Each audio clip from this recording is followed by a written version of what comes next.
Sir ನಾವು ಮುಂಜಾನೆ ಇಲ್ಲಿ ಮಾರ್ಕೆಟಿಗೆ ರೊಕ್ಕ ತುಂಬ ಬಂದಿದ್ದೀವಿ ರೀ. ಅಂದ್ರೆ ನಮ್ಮ ಊರಿನ ಲೋಂಡಾದಿಂದ ನಾವು ಬಿಟ್ಟು 8 ಗಂಟೆಗೆ 10 ಗಂಟೆಗೆ ಇಲ್ಲಿ ಬಂದಿದ್ದೀವಿ ರೀ. ಇಲ್ಲಿ ಬಂದು ಗಾಡಿ ಹಚ್ಚಿ ಅಲ್ಲಿ ಒಳಗೆ ಹೋಗೋದಂದ್ರೆ ಇಲ್ಲಿ ನಮ್ಮ ರೊಕ್ಕ ತುಡುಗು ಮಾಡಿದ್ದೀವಿ ರೀ. 1,40,000 ರೂಪಾಯಿ. ಉಳ್ಳಾಗಡ್ಡಿ ಬಟಾಟಿ ತುಂಬ ಬರ್ತೀವಿ ರೀ. ನಾವು 20 ವರ್ಷದಿಂದ ಇದ್ದ ದಂಧೆ ಮಾಡತ್ತೇವೆ.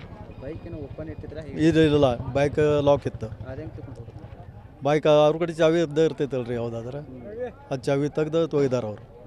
ನಾವು ಈಗ ಜಸ್ಟ್ 2 ನಿಮಿಷ ನೋಡಿ ಮುಂದೆ ನೋಡೋದಂದ್ರೆ ರೊಕ್ಕನೇ ಇಲ್ಲ. ಬೇರೆ ಅಂಗಡಿ ತುಂಬೋದಂದ್ರೆ ಈ ರಾಜದೀಪ್ ಅಂಗಡಿ ಬಂದಿದ್ದೀವಿ. ಗಾಡಿ ಇಲ್ಲ ತರ್ಬಿದ್ದು. ಪೊಲೀಸರು ರಿಪೋರ್ಟ್ ಕೊಟ್ಟಾರ. ಅವರು ಹುಡುಕ್ತೇವೆ ಅಂತ ಹೇಳಿದಾರೆ. ಯಾರು ಸಂಶಯ ಇಲ್ಲ, ಏನಿಲ್ಲ. ಅವು ಕ್ಯಾಮ್ರಾನಾಗ ನೋಡಿದ ಮ್ಯಾಗ ಅವು ಮಂಚ ತಿಳಿತು. ಅದಕ್ಕಿಂತ ಮೊದಲು ಯಾವಾಗ ಬೆಟ್ಟಾಗಿಲ್ಲ ಮಂಚ ನಮ್ಗೆ. ಪಬ್ಲಿಕ್ ಅಂದ್ರೆ ಈ ಬೇಜಾವ್ರ ರೊಕ್ಕ ಇಡಬೇಡ್ರಿ, ತುಡುಗರು ಜಾಸ್ತಿ ಆಗಿದ್ದಾರೆ, ಮನೆ ಬಿನಿ ಸಂಭಾಳಿಸಿ ಇಡೋದು. ಅದು ಪಬ್ಲಿಕ್ಕಿಗೆ ರೊಕ್ಕದ ದುಡಿದಿರ್ತಾರೆ. ಹೌದು ಪಾಪ ಅವ್ರು ರೊಕ್ಕ ರೈತರ ಅವ್ರಿಗೇನು ತಿಳಿತೈತಿ ಪಾಪ. ಹಿಂಗೆ ತುಡುಗು ಮಾಡಿದಾರೆ. ಅವ್ರದ್ದು ದುಡ್ದಿದ್ದು ರೊಕ್ಕ ಪಾಪ. ಇಷ್ಟು ವರ್ಷ ಬೆಳೆ ಹಚ್ಚಿ ಇದು ಮಾಡಿದ್ಮ್ಯಾಗ 6-7 ತಿಂಗಳು ದುಡ್ದಿದ್ದು ರೊಕ್ಕ ಹಿಂಗೆ ತುಡುಗು ಮಾಡಿದ್ರೆ ಏನು ಮಾಡೋದು ಹೇಳ್ರಿ.